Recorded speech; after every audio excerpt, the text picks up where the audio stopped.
Thank you very much for joining our session today. I hope you're enjoying the sessions up until this point. In today's session, we're going to talk about the customer rhythm. I'm Ronnie. I'm a data scientist team leader here in Optimove, and this is Elon, one of our senior data scientists. So each single one of our customers has a unique beat when interacting with our product.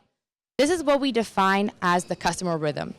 Now, in today's session, we're going to review different techniques for you to recognize these trends within your customer behavior and see how you can leverage that into a more personalized way when engaging with your customers. But before we dig into that, let's first discuss why is this important? Why do we even recognize the fact that each one of our customers has a different rhythm and a different type of behavior? So in today's world, our customers are constantly exposed to different messages from different brands, different products all the time. What we try to do is find a way to break away through all that noise and leave our customers with a message that they will actually act upon. Now, in order to do that, for each individual customer, we need to find the most appropriate time to send a message to that customer and have that message be the most relevant one for that customer at that time. Now, notice that I've mentioned 3 different parameters over here. We have the customer, the time, and the message. In order for us to interact and engage with our customer in a way that will be the most effective, we need to find the perfect combination of these 3 parameters. Now, since we have such a large variety of customers within our database, this is not such an easy task. And what we hope to achieve in today's session is show you simple yet robust ways to find that perfect combination, to have a more personalized way to engage with each single one of your customers. We're going to review 3 different applications today of the customer rhythm. First, we'll discuss an individual churn criteria called the Churn Factor. Then we'll talk about segmenting our customers into different customer tier groups using an RFM segmentation. And finally, we'll talk about product replenishment. At this point, we're going to just kind of jump one step deeper and understand that each one of our customers doesn't necessarily have one rhythm, but might have different beats when interacting with different products of our brand. But before we dig into the applications themselves, I want to first start off with defining the customer rhythm in a more mathematical way, which we call the customer frequency.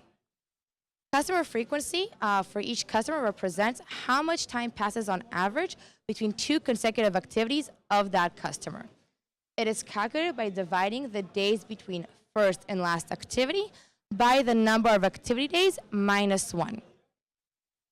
Now, calculating each customer's frequency is a great way to start, but let's talk about a few advanced tips.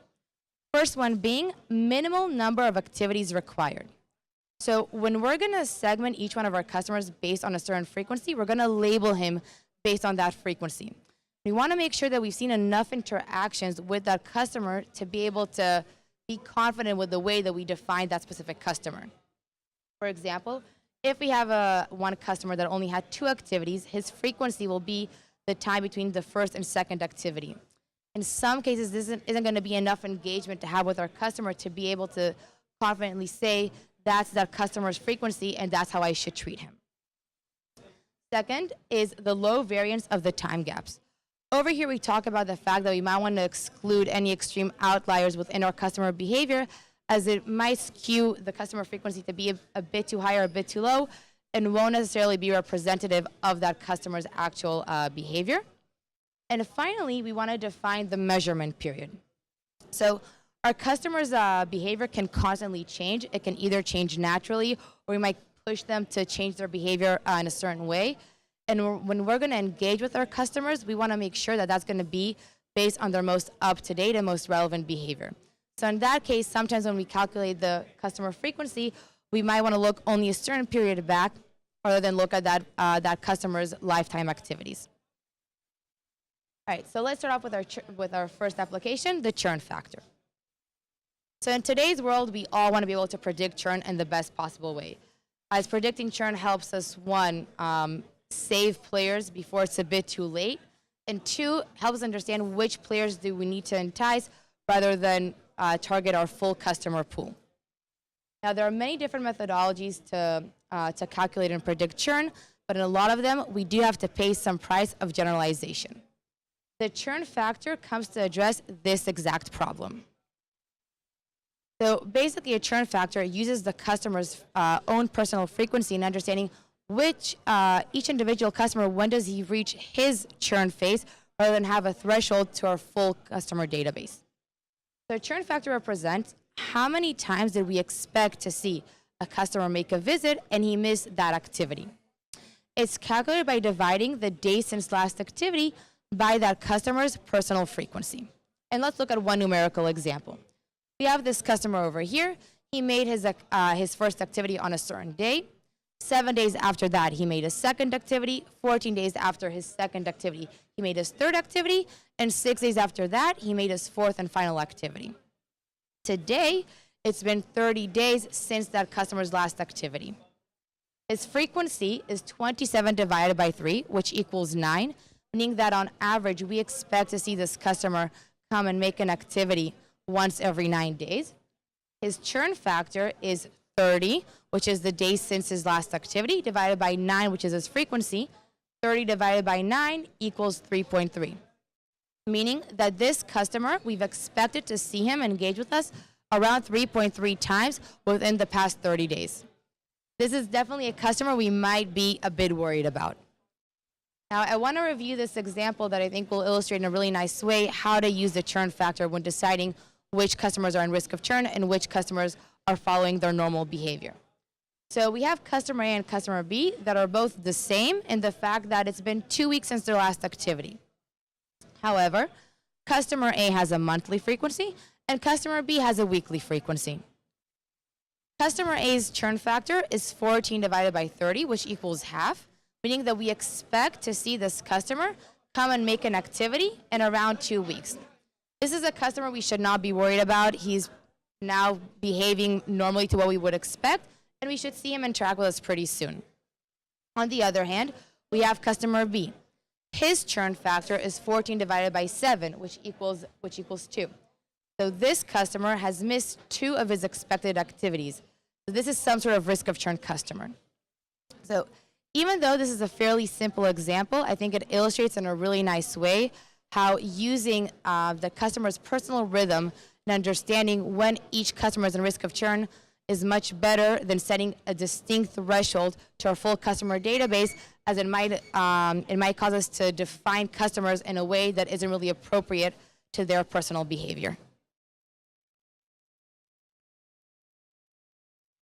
Thank you, Ronnie. The second application we'll talk about is the customer tier RFM. Now, we're segmenting our customers based on their personal frequency is actually a great step to understand the different types of customer we have. But we're still left with large groups that clump many different types of customer together. Now, for example, instead of creating segmentation based on customer spend, we will enrich the number of groups found by segmenting and distinguish between our customers based on the revenue they generated and how frequently they purchase. Let's take an example over here. We have here 2 customers. We have customer A with 1 purchase of $600 during the last year, and we have customer B with 6 purchases, $100 each during the last year also. Now, if we looked at our customers from a monetary perspective only, those 2 customers would be segmented as the same, although they represent totally different behaviors.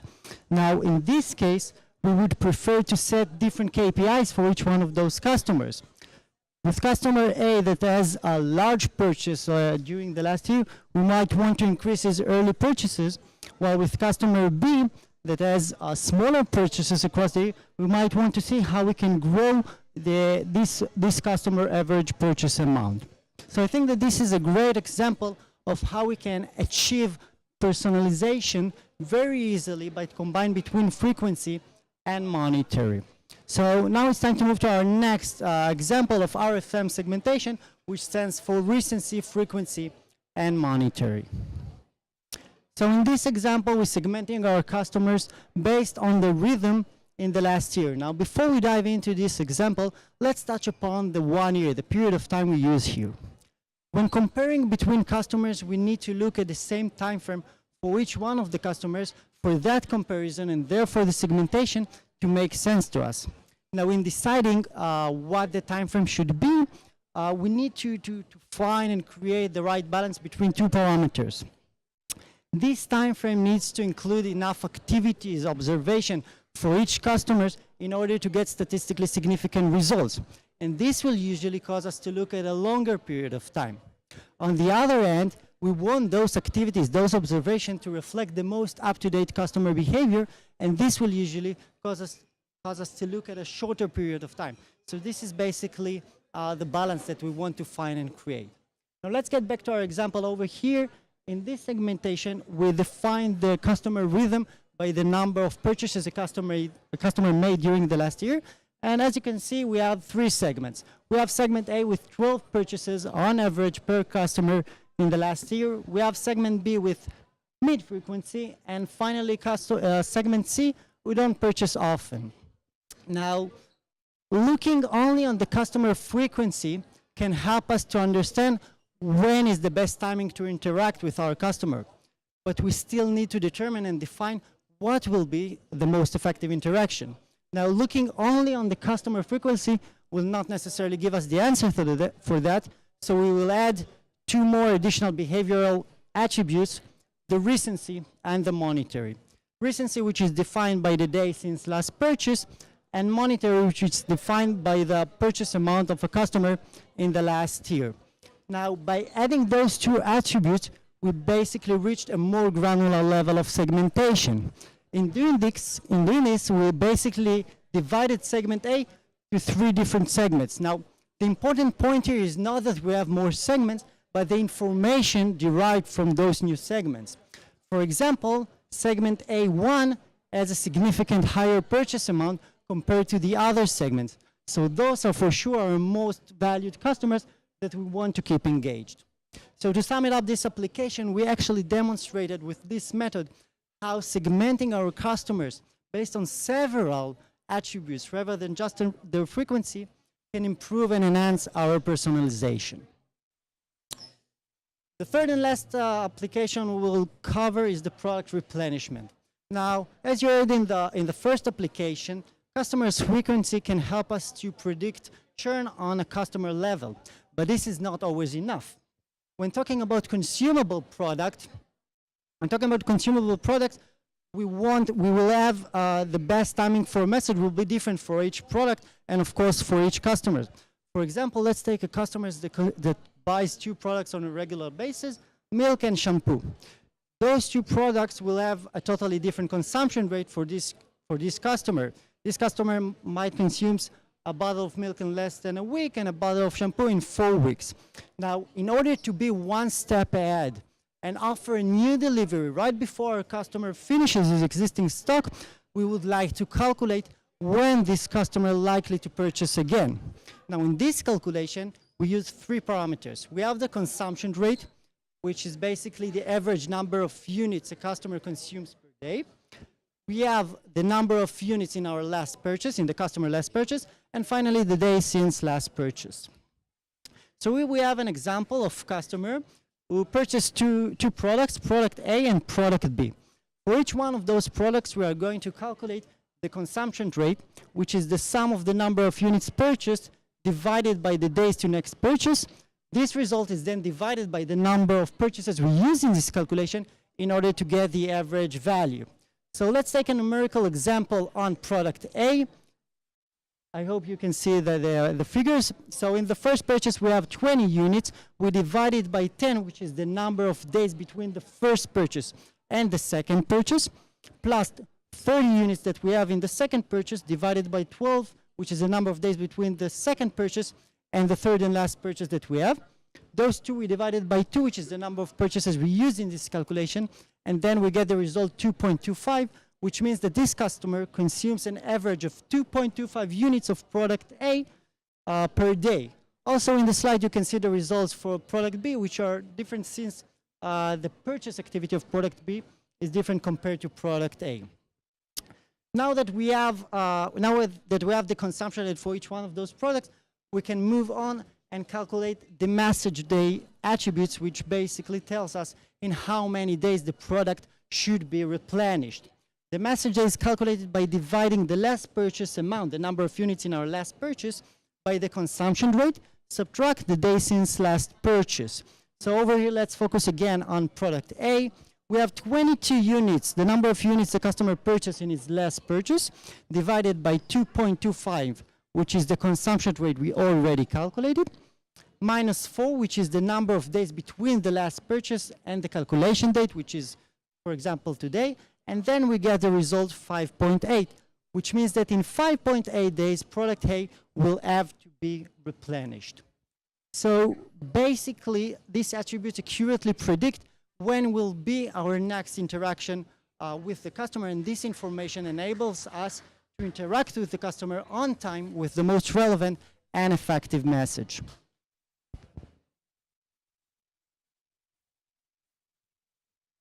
So in today's session, we've basically defined the customer rhythm. We've discussed its importance and covered 3 different techniques of how you can utilize that customer rhythm.